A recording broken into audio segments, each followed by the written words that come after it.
So we're looking at a half butterfly, okay, as part of the ground zero system. Okay, so we've progressed back a step. So all the stuff we've done up until now has had this leg wrapped around us, and we've been in front of the both knees, and that's what gives us access to the foot wedge and the stinger. Okay, but now our partner has a hook in the mix.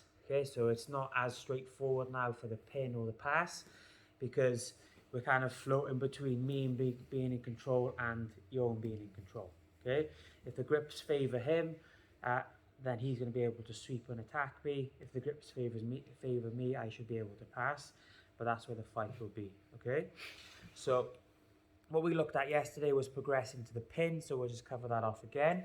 Now, when I'm facing a butterfly, a half butterfly, the near side underhook is always going to be preferable. Okay, so we'll just start straight with the near side underhook, because all we're concentrating on at the moment is the pin.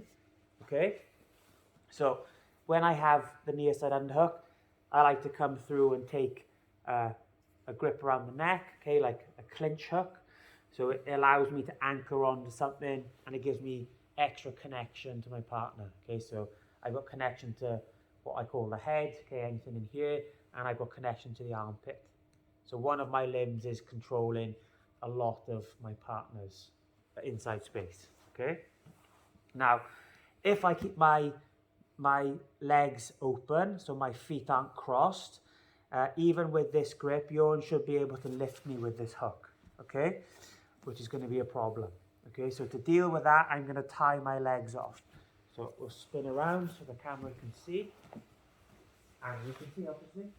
So I want to prevent his hook from being active by crossing my feet in like a half guard triangle.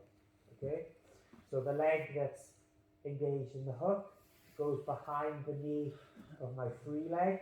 Okay, and I want to tie it off. Okay, using my free leg now to act as base. So if Johan was to try and lift me up, I'm too connected and it should be too difficult. Okay, like I said, if I didn't have the near side underhook, he'd be able to use his hands, and that might give him the ability to move me around. Okay, so removing one of the arms with the near side underhook helps me mitigate that. So I continue to pin.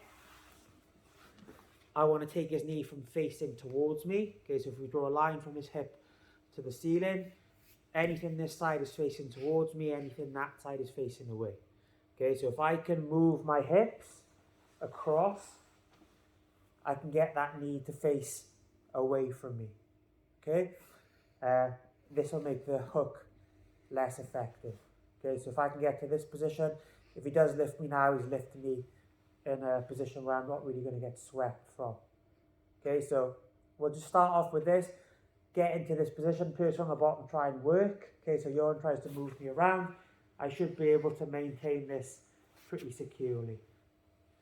Cool? We'll start with that, go.